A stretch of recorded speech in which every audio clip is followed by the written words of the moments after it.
Selamat pagi, salam sejahtera untuk kita semua. Perkenalkan, nama saya Andrianus Nino Esfil Ensos, salah satu dosen pada program studi Ilmu Pemerintahan, Fakultas Ilmu Sosial dan Ilmu Politik, Universitas Timor. Pada kesempatan ini, saya akan melakukan proses pembelajaran pada salah satu mata kuliah yang saya ampuh pada program studi Ilmu Pemerintahan, yaitu mata kuliah Sosiologi Politik dengan bobot 3 SKS dan kode mata kuliah IPE 34107. Proses pembelajaran ini dibuat sebagai bukti pernyataan diri dosen dalam unjuk kerja Tridharma Perguruan Tinggi di dalam bidang pengajaran. Sosiologi politik adalah salah satu mata kuliah wajib program studi Ilmu Pemerintahan pada semester 4 yang diselenggarakan dalam 14 kali pertemuan tatap muka, 1 kali ujian setengah semester, dan 1 kali ujian akhir semester. Mata kuliah ini memberikan dasar pemahaman bagi mahasiswa tentang apa itu sosiologi politik, teori-teori yang berhubungan dengan kajian sosiologi politik, seperti proses rekrutmen, sosialisasi, partisipasi, komunikasi politik, serta kajian tentang gerakan sosial, civil society, partai politik, konflik, dan demokrasi. Capaian pembelajaran yang dibebankan pada mata kuliah ini adalah yang pertama, agar mahasiswa mampu memahami definisi, ruang lingkup, serta sejarah perkembangan sosiologi politik, termasuk konsep-konsep kunci seperti kekuasaan, legitimasi, negara, masyarakat sipil, struktur politik, dan budaya politik. Yang kedua, fenomena politik kontemporer. Tujuan utamanya adalah memahami dan menganalisis berbagai isu dan peristiwa politik yang berkembang, baik itu di tingkat lokal, nasional, maupun global dari perspektif sosiologi. Yang ketiga, dampak kajian politik. Mahasiswa diharapkan mampu mengevaluasi dampak kebijakan politik terhadap struktur sosial dan perubahan sosial yang ada di dalam masyarakat. Yang keempat, peran aktor non-negara. Tujuannya adalah agar mahasiswa memahami peran masyarakat, kelompok kepentingan, media, dan teknologi informasi dalam membentuk opini publik dan kebijakan politik.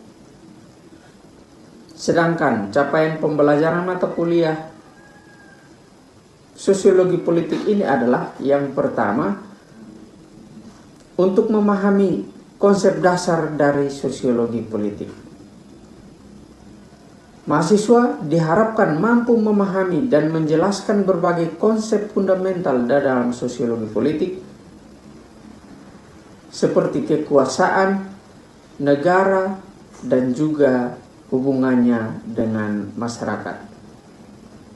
Yang kedua, mahasiswa mampu untuk menguasai teori sosiologi politik, di antaranya untuk mengidentifikasi, menganalisis, dan membandingkan berbagai pendekatan dari teori sosiologi politik, seperti teori fungsionalisme, teori strukturalisme, teori konflik, teori Marx, dan teori non-Marx, serta teori pilihan rasional dan juga teori pasca strukturalisme. Yang ketiga, mahasiswa diharapkan mampu untuk menganalisis fenomena politik dari berbagai perspektif sosiologi. Yang keempat, mahasiswa diharapkan mampu mengevaluasi hubungan antara masyarakat dan juga kekuasaan. Yang kelima, mahasiswa diharapkan mampu mengembangkan kemampuan berpikir kritis dan analisis. Yang keenam, mahasiswa diharapkan mampu mengaplikasikan metode analisis sosiologi politik di dalam kehidupan bermasyarakat. Secara umum, mata kuliah sosiologi politik itu memiliki tujuan untuk membekali mahasiswa dengan berbagai pemahaman yang mendalam tentang dimensi sosial dari fenomena politik, sehingga mereka dapat menjadi warga negara yang lebih kritis dan partisipatif dalam kehidupan bermasyarakat dan bernegara. Bahan kajian mata kuliah sosiologi politik ini diantaranya adalah sebagai berikut. Yang pertama, pengertian dan ruang lingkup sosiologi. Yang kedua, struktur politik. Yang ketiga, budaya politik. Yang keempat, sikap dan perilaku politik. Yang kelima, masyarakat dan negara. Yang keenam, sosiologi politik. Yang ketujuh, komunikasi politik. Yang kedelapan, rekrutmen politik. Yang kesembilan, partisipasi politik. Yang kesepuluh, gerakan politik. Yang kesebelas, partai politik. Yang kedua-belas, civil society. 13, konflik dan integrasi. Dan yang terakhir 14 itu adalah untuk memahami apa itu demokrasi.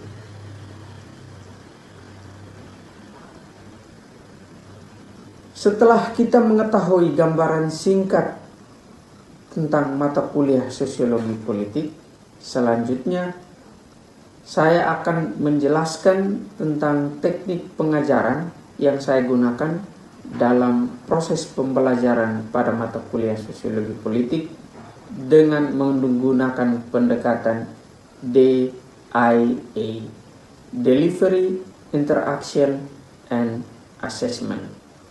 Selamat menyaksikan.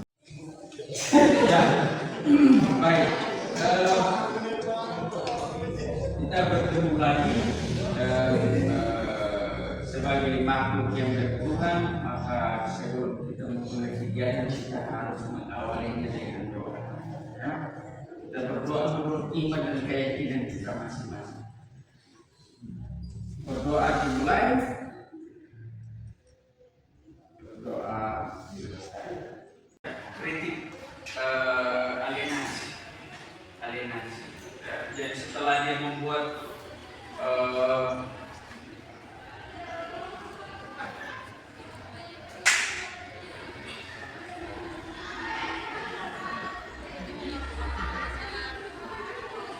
setelah persaingan ketat antara proletar dan borjuis, ya, tentu dia mengkritik, ada kritik besar itu kritik alienasi. Nah, itu alien itu kan artinya apa alien? Alien tahu tuh? Arti dari alien itu apa? Makhluk asing kan? Nah, makhluk asing, ya seperti itu. Jadi alienasi para proletar, ya, itu teralienasi dari diri mereka sendiri, dari pekerjaan mereka, dari diri mereka sendiri. Nah, itu karena apa? Disebabkan karena apa? Karena ini, saking kentalnya kaum borjuis menguasai perekonomian, panggung politik, panggung ekonomi, sehingga ruang gerak terhadap proletar itu semakin sempit, ruang gerak antara borjuis dan juga proletar. Nah, pekerja teralienasi dari produk yang mereka ciptakan sendiri, teralienasi dari proses kerja itu sendiri yang repetitif dan tanpa makna pribadi. Nah, jadi Karl Marx itu mengkritik sampai pada agama. Jadi yang dia kritik bukan agamanya, bukan Tuhannya, tapi para penganut. Kritik besarnya dia itu bahwa setelah kaum borjuis menindas kaum proletar tidak berusaha untuk keluar dari tumpungan itu, tapi mereka larinya ke Tuhan, ke agama.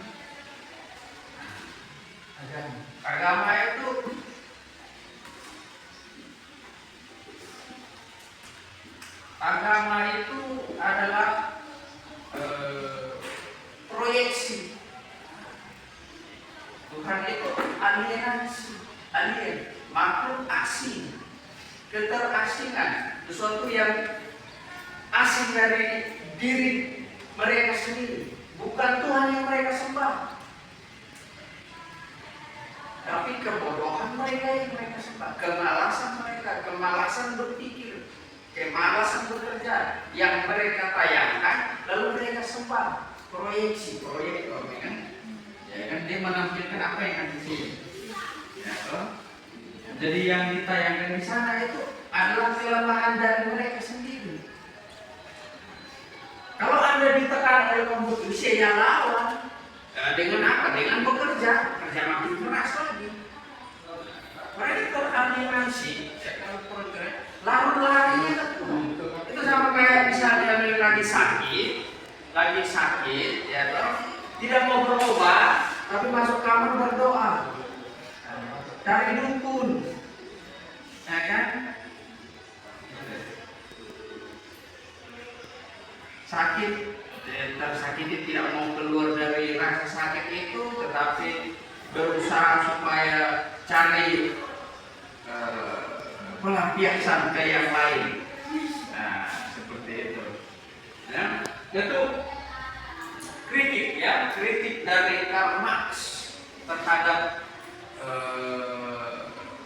dua ini, kaum borjuis dan juga proletar, yang kaum pemilik modal dan juga kaum buruh. Nah, seperti itu. Ini adalah kritik yang terbesar dari Karl Marx dalam karyanya. Paling terkenal karyanya banyak sekali.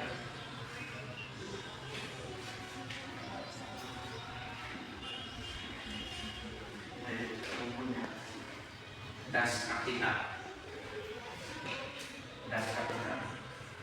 kapitalisme.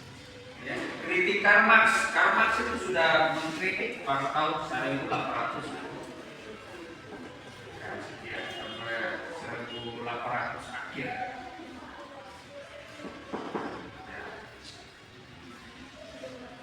Di 1800-an awal sampai 1800-an akhir. Ini sudah ngomong soal kapitalisme. Konteks keamanan saat ini tidak kabupaten kita, ekonomi nggak maju-maju. Ya bagaimana kalau yang roda penggerak ekonominya itu dipegang oleh sekelompok orang tertentu, tidak dikendalikan oleh masyarakat.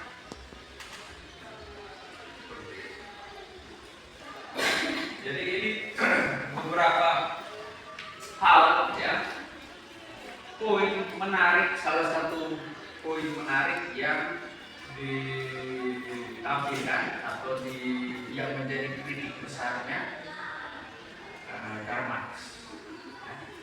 Beliau juga punya sisi lemah, ada kritik juga terhadap Karl Marx. Dia mengkritik kaum proletariat tunggal Portugis. Lalu ketika setelah dia mengkritik, lalu apa solusi? Solusi yang terbaik. Dia memberikan satu istri negatif.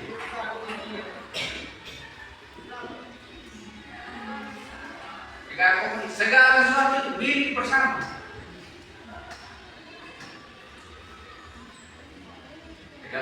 Nah, dia terjebak di sini setelah menyatakan bahwa untuk perjuangan kelas itu supaya tidak ada, jangan ada kelas atas, kelas menengah, kelas bawah, komunis ada bersama, komunis ada secara bersama-sama. Nah, barangku, ayo. Cacat terbesarnya pemikiran lemahnya Karl Marx itu di sini.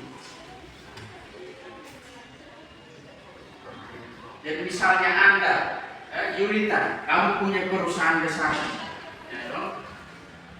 perusahaan yang besar. Lalu bersediakah kamu berbagi dengan kami yang lain bahwa barangmu adalah barangku?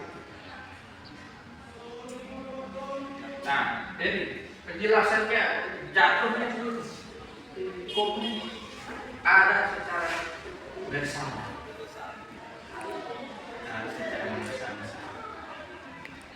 Jadi itu kelemahannya pemikiran Marx ya, yang dilanjutkan lagi oleh dipertegas lagi oleh Lenin sama Engels. Itu jelaskan bahwa titik lemah dari pemikirannya Karl Marx itu ada di sini.